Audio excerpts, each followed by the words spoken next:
Bonjour à tous et à toutes, dans cette vidéo nous allons faire les questions B et C du TD3. Donc je vous rappelle que nous sommes dans un modèle de régression linéaire multiple.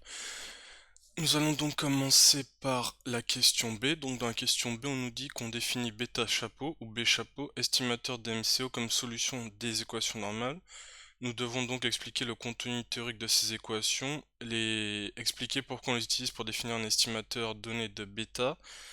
On doit également donner l'expression de bêta chapeau et dire à quelles conditions bêta chapeau est défini de manière unique. Donc tout d'abord, nous devons expliquer comment s'écrivent les équations normales. Donc les équations normales dans un modèle de régression linéaire multiple s'écrivent de la façon suivante. Donc x'(x) bêta chapeau égale x'(y). Donc en fait, ces équations normales, elles s'obtiennent comme dans le cas d'un modèle de régression linéaire simple. Donc c'est-à-dire que pour obtenir les équations normales, nous minimisons la somme des carrés des résidus. Et comment obtient-on donc en régression linéaire multiple la somme des carrés des résidus? Nous faisons la somme de t égale 1 jusqu'à grand T de t carré, ou autrement dit, en écriture matricielle, on minimise E'. Donc E' c'est pour la transposée du vecteur des résidus fois E. Donc cela nous permet d'obtenir la somme des carrés des résidus que nous devons minimiser, et la minimisation de cette somme des carrés des résidus nous permet d'obtenir le bêta chapeau. Et ce que vous constatez, c'est que pour obtenir le bêta chapeau, qui est ici, donc dans cette expression-là, nous avons x' bêta chapeau égale x'. Autrement dit, pour obtenir bêta chapeau, nous devons faire passer le x' à droite de l'équation. Autrement dit, nous avons bêta chapeau qui est égal à l'inverse de x'. Donc l'inverse de x', x', y. Donc si vous voulez, nous avons cette expression-là, et donc l'expression finale du bêta chapeau est celle-ci. Donc ce qu'il nous faut pour réussir à obtenir le bêta chapeau est une condition sur la matrice des variables explicatives x. Nous devons avoir une matrice x qui est de plein rang colonne, donc c'est ce qui est écrit ici. Donc l'estimateur d'MCO est défini de manière unique si H3 est vérifié. D'accord? Donc, et comment obtient-on le résidu en régression linéaire multiple? Donc d'une manière analogue à la régression linéaire simple. Donc nous écrivons la somme des carrés des résidus en commençant par écrire ce qu'est le résidu. Le résidu est la différence entre la valeur observée de l'endogène et la valeur estimée de l'endogène. Donc c'est-à-dire que le résidu noté E est la différence entre y et y chapeau. Nous avons également xb chapeau qui correspond à y chapeau. Donc lorsqu'on a la somme des carrés des résidus, c'est y moins xb chapeau prime, y moins xb chapeau. Donc nous devons donc transposer cette matrice, enfin les éléments de cette différence-là, pardon. Donc nous avons y prime moins bêta chapeau x prime.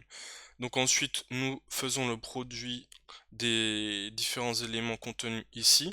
Et ensuite donc nous avons des dérivées matricielles à faire. Donc vous n'avez pas besoin de connaître cette démonstration. Donc nous minimisons comme en régression linéaire simple la somme des carrés des résidus par rapport au bêta chapeau. Une fois que nous avons résolu ce programme, nous obtenons les équations normales. Donc x' bêta chapeau égale x', y. D'accord? Donc, et la formule finale de l'estimateur DMCO, lorsque on a un modèle qui s'écrit de la façon suivante, donc y égale xb plus epsilon, notre modèle de régression, enfin, notre estimateur DMCO s'écrit x'(x moins 1, x', y. Donc c'est-à-dire que si vous modifiez la variable exogène et la variable endogène, cette formule-là va changer. Donc faites très attention à cela. Donc le bêta chapeau, pour l'obtenir, vous prenez votre matrice des variables explicatives, vous la transposez, vous la multipliez par la matrice initiale, vous l'inversez, vous multipliez par x', y. Maintenant, nous allons passer à la question C. Donc dans la question C, on nous demande de calculer l'espérance de bêta chapeau, donc de l'estimateur d'MCO, ainsi que sa variance. Donc, lorsqu'on va s'intéresser à un estimateur en économétrie, on va s'intéresser pour commencer à deux choses. Premièrement, son biais. Deuxièmement, sa variance. Le biais d'un estimateur est important car il nous permet de savoir est-ce que l'espérance de l'estimateur est égale à la vraie valeur du paramètre. Autrement dit, est-ce qu'en moyenne ce que vous avez estimé est égal à la vraie valeur du paramètre. Donc, Pour calculer l'espérance de bêta chapeau, nous allons tout d'abord commencer par écrire la formule de bêta chapeau. Dans le cadre de cet exercice, bêta chapeau s'écrit x' x moins 1, x' y, où y est égal à xb plus u. Donc nous remplaçons y par xb plus u. Nous développons ensuite l'expression ci-dessus. Donc nous avons in fine x' moins 1 x' bêta plus x' x moins 1 x' u. Ensuite, nous avons quelques simplifications qui s'opèrent grâce aux propriétés matricielles. X' moins 1 fois x', donc nous avons l'inverse d'une matrice fois la matrice elle-même. Donc nous obtenons le vecteur identité, donc fois bêta. Donc nous obtenons bêta. Ensuite, il nous reste plus x' moins 1 x' u. Donc cette première expression, nous l'appelons 1 et nous allons prendre l'espérance de cette expression. Donc l'espérance de bêta chapeau, autrement dit, c'est l'espérance de bêta plus x' moins 1 x' u. L'espérance de bêta, donc bêta c'est quelque chose de non aléatoire, donc vous obtenez bêta, donc c'est un nombre, donc vous obtenez, enfin un vecteur de nombre, vous obtenez donc bêta. Ensuite, nous allons utiliser le fait que la matrice X est certaine. Nous avons donc x' moins 1 x' qui peut sortir de l'espérance car la matrice X est certaine. Donc c'est-à-dire qu'elle est non aléatoire, tout ce qui est non aléatoire peut être sorti de l'espérance.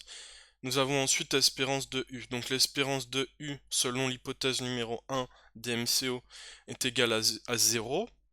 Nous avons donc cette expression-là qui est égale à 0, car l'espérance de U est égale à 0. Nous avons donc l'espérance de bêta chapeau qui est égale à bêta. Autrement dit, on vient de montrer que l'estimateur des MCO est un estimateur sans biais. En moyenne, la valeur de bêta chapeau, donc l'estimation de bêta chapeau est égale à la vraie valeur de bêta. Maintenant, dans la deuxième partie de la question, nous allons nous intéresser à la variance de l'estimateur des MCO. La variance de l'estimateur des MCO est calculée de la manière suivante. Donc nous avons la variance de bêta chapeau qui est égale à l'espérance de bêta chapeau moins l'espérance de bêta chapeau moins l'espérance de bêta chapeau prime. Nous venons de montrer dans la question précédente que l'espérance de bêta chapeau est égale à bêta. Donc nous allons donc remplacer l'espérance de bêta chapeau par bêta. Espérance de bêta chapeau est égale à bêta, espérance de bêta chapeau est égale à bêta, donc prime. Ensuite, nous savons que selon 1, bêta chapeau moins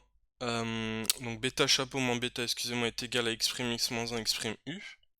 Donc nous l'avons démontré juste ici. Nous remplaçons donc bêta chapeau moins bêta que nous avons ici par x' moins 1 x' u. Donc l'espérance, donc la variance de bêta chapeau est donc égale à l'espérance de x' moins 1 x' u. U', x' moins 1, car nous avons la transposée de bêta chapeau moins bêta. Autrement dit, nous devons transposer tout cela. Donc nous avons U', la transposée de la transposée nous donne x, et la transposée de la matrice inverse, et la matrice inverse. In fine, nous pouvons sortir x', moins 1, x' de l'espérance. Donc nous avons x', moins 1, x', espérance de U', x' moins 1. Ensuite, nous allons utiliser l'hypothèse 4. L'espérance de U' est égale à sigma carré U IT. Donc sigma carré U IT, donc c'est l'hypothèse selon laquelle la matrice le terme d'erreur est homoscédastique et non autocorrélé. Donc nous remplaçons l'espérance de U' par sigma carré U IT, donc que vous avez ici. Ensuite, donc sigma carré U IT est une matrice diagonale, donc vous allez la passer devant tous les produits que vous avez ici. Donc il vous reste sigma carré U IT, x' moins 1, x' moins 1. Donc vous avez une matrice multipliée par son inverse, car vous avez x' fois x' moins 1, ce qui vous donne la matrice identité. Donc in fine, il nous reste sigma U fois x' moins 1. Donc ça, c'est donc la formule de la variance de l'estimateur des MCO. Dans la suite de la question, on nous demande la propriété présentée par la variance de bêta chapeau. Donc en fait, il y a un théorème qui s'appelle le théorème Gauss-Markov qui nous dit que parmi tous les estimateurs linéaires et sans biais, l'estimateur des MCO est celui de variance minimale. En fait, nous parlons d'estimateur Blue en ce qui concerne l'estimateur DMCO, donc c'est-à-dire que c'est le meilleur estimateur linéaire sans biais. Donc nous parlons du meilleur estimateur car c'est celui qui est de variance minimale parmi la classe donc des estimateurs linéaires et sans biais. Dans la suite de la question, il nous est demandé, pardon, la façon dont on peut estimer la variance de bêta chapeau. Donc la variance de bêta chapeau va s'obtenir à l'aide donc de la variance, de la matrice de variance-covariance du terme d'erreur. Donc vous avez, enfin, excusez-moi, à l'aide de la variance du terme d'erreur uniquement, que vous calculez en faisant la somme des carrés des résidus, donc E', divisé par T moins K moins 1, où grand T est le nombre d'observations et K est le nombre de variables explicatives, et le moins 1 c'est car nous avons une constante dans notre modèle. Donc nous avons donc la variance de bêta chapeau, c'est sigma carré U chapeau x', x moins 1. Donc sigma chapeau carré U, nous savons que c'est égal à E', divisé par T moins K moins 1. Nous remplaçons donc dans l'expression de la variance de bêta chapeau. Et vous constatez également qu'il s'agit d'une estimation de la variance de bêta chapeau, car il y a un chapeau au-dessus de la variance de bêta chapeau.